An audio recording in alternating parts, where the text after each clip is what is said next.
एक बार बाबा भोलेनाथ से माँ पार्वती बोली, ये 24 घंटा कैलाश पर्वत पे बैठे रहते हो, कुछ किया करो। दुनिया के पति बहुत कुछ करते हैं, कोई इंजीनियर है, कोई डॉक्टर है, कोई कुछ है, कोई कुछ है, और तुम यहाँ अकेले बैठे रहते हो। किसी भी पत्नी को पूछो तुम्हारा पति क्या करता है, बोले बैठा रहता है। ये ठीक नहीं है, कुछ करो जिससे मेरी भी इमेज बढ़े। बाबा बोले अब हम क्या करें, बोले कुछ तो करो। बोले क्या करें, बोले खेती करो। खेती करें, बोले हाँ। तो खेती के लिए तो 2 बैल चाहिए, हम पे तो एक ही बैल है। बोले एक बैल तो ये, और कृष्ण जी से तुम्हारी बड़ी पटती है, उन पे गैया ही गैया, नंदी नंदी है, एक नंदी उनसे ले लो और उन्हीं से खेत ले लेना, वहीं खेती करो। पर याद रखना कृष्ण बड़ा चालाक है, सावधानी रखना। बोले क्या सावधानी रखना, उनसे ये कहना ऊपर ऊपर की फसल हमारी और नीचे की तुम्हारी। तो शंकर भगवान गए कन्हैया के पास, ध्यान से सुनो, बड़ी अच्छी कथा है। कन्हैया से बोले, कन्हैया ने कहा बाबा राम राम, बाबा आओ आओ, बाबा बाबा आओ आओ, राधे राधे बाबा। अरे कृष्ण जी बढ़ जाओ जाओ, कैसे कैसे पधारे। बोले खेती करने का मन है। तो बोले करो बाबा। बोले अब एक वृषभ चाहिए। बोले एक क्यों, 10 ले लो, आप ही के। बोले चलो वृषभ भी ले लें और खेत भी तुम्हारा ही चाहिए। बोले ले लो खेत, जहां हल गाड़ दोगे सब तुम्हारा। पर कृष्ण एक बात समझ लेना, बात ध्यान से पक्की। बोले क्या, बोले ऊपर ऊपर की फसल हमारी और नीचे नीचे की तुम्हारी। भगवान बोले कोई बात नहीं, जो आप कहो सो। अब शंकर भगवान बोले हम आ गए, हमें पता तो है नहीं क्या बोए। बोले आलू बो दो।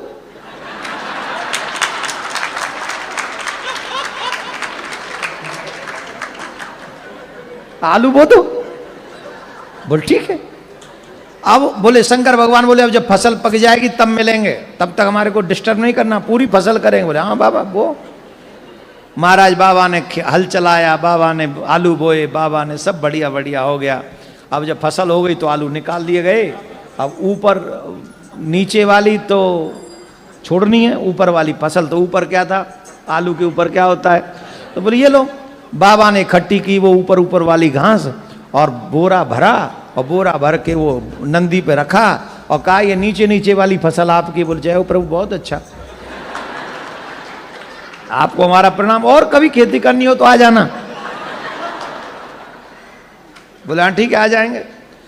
अब शंकर भगवान खेती के बाद फसल को लेकर पार्वती माँ के पास में गए और माँ पार्वती से कहा, पार्वती जी बड़ी खुश, बोरा लंबा है, बहुत बड़ा बोरा है, बड़ी खुश हुई, मेरे पति ने काम किया, खेती करी।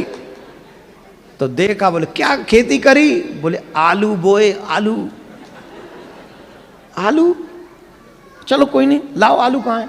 अब उसमें देखो तो घास ही घास, आलू के ऊपर की हरी हरी पत्तियां, हरी हरी पत्तियां। बाबा से बोली माँ आलू कहाँ है। बोले आलू, तुमने नहीं कहा था ऊपर की फसल लाना, नीचे की फसल कन्हैया को दे आना। नीचे की फसल तो उसको दे, कन्हैया को दे आए हम। अरे भोले भंडारी, हम तुम्हारा क्या करें। अब ही मत बजाओ, ही तो बाकी है। माँ पार्वती बोली दोबारा जाओ, और अब के बाद ध्यान रखना। बोले क्या, अब के कहना नीचे की फसल हमारी, ऊपर की तुम्हारी। फिर आए शंकर भगवान, बाबा से कहा कन्हैया ने, अरे बाबा पधारे, वाह वाह वाह, बाबा बताओ क्या सेवा करें। बोली वही बैल चाहिए और वही खेत चाहिए, फिर से फसल करेंगे, लेकिन शर्त थोड़ी चेंज। बोले क्या चेंज। बोले पहले नीचे की फसल तुम्हारी, ऊपर की हमारी, अब की बार ऊपर की तुम्हारी और नीचे की फसल। अब बताओ क्या बोए। बोले बाजरा बो दो।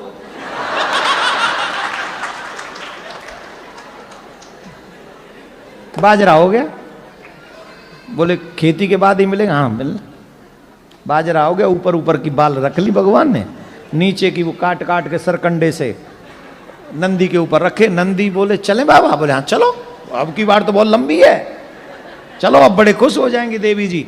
अब गए महाराज, पार्वती मैया ने पूछा क्या बोया। बोले बाजरा। हाँ बड़ा लग रहा है, बहुत अच्छी फसल लाए, लाओ लाओ लाओ दिखाओ। बाजरा कहाँ है।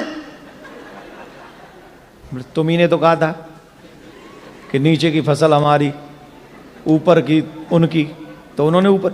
मैंने आपसे कहा था कृष्ण बहुत चालाक है, आप कुछ भी नहीं, आप कुछ नहीं सोचते अपने आप से। अब की बार फिर जाओ।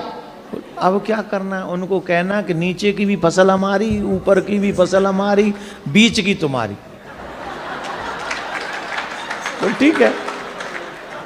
अब फिर आए और नंदी ने कहा देखो प्रभु देखो आप भोले भंडारी, आप बहुत सीधे हो, आपसे बात होनी नहीं, खेती वेती हम तो कह रहे छोड़ ही दो, मेहनत भी हम करते हैं और वो घास घास हम आ जाती है हमारे बट में, मेरे मतलब का तो आ जाता है, आप लोगों के मतलब का नहीं आता है। पर मैं कह रहा हूँ मत जाओ। बोले नहीं नहीं जाना तो पड़ेगा, तुम्हारी माँ ने कहा है, पत्नी की बात माननी चाहिए, रिस्पेक्ट करना चाहिए एवरी वुमेन्स का, स्पेशली वाइफ का तो बहुत ज़्यादा रिस्पेक्ट करना चाहिए। और यहाँ बेटा रिस्पेक्ट नहीं किया ना कनाडा में तो सीधा 199 है, हाँ है, और 911 है, हाँ। अरे कछू है चूल्हे में जान दे, कछू तो है, बहुत तगड़ा है मामला यहाँ का। तो बेटा यहाँ पंगा नहीं लेने का है, यहाँ पंगा लेने का नहीं, पैरी पौना किना दे आई डोंट नो। तो फिर गए शंकर भगवान, भगवान बोले पधारो पधारो पधारो, अब क्या चाहिए? बोले वही बैल चाहिए, वही खेत चाहिए और बहुत अच्छा लगेगा, खेती करनी है। हाँ करो करो। ओ बोले ये इस बार शर्त चेंज। बोले अब क्या चेंज?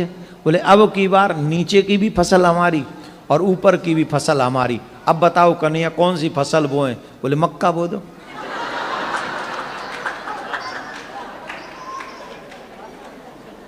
की बो दो? मक्के, क्या पंजाबी में की बोल देने उन्होंने? मक्की बो दो। और इत्थे तो बड़ी खांदे ने मक्की दी रोटी ते सरसों दा साग। हा सोमवार के दिन नाम ले लिया क्या? थोड़ा रुक जाओ कल देखेंगे। ऊपर से वो बटर, हा कटोरी भर के। मक्कियां बो दो। बोले हाँ मक्का बो दिया, फसल हो गई, नीचे की भी ले गए ऊपर की भी ले गए और जाके माँ पार्वती को दे दिया।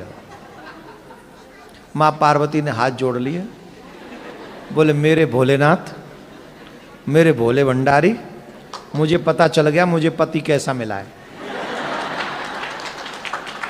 मुझे पति ऐसा मिला है दुनिया को तो बांट सकता है पर मुझे कुछ नहीं देगा, इसलिए आप रहने दो, ये आपके बस का नहीं है। मेरे बट में तो ये घास फूस ही है, ये देखेंगे। उतने में श्री कृष्ण भगवान पधारे, आलू लेके, बाजरा लेके और मक्का लेके।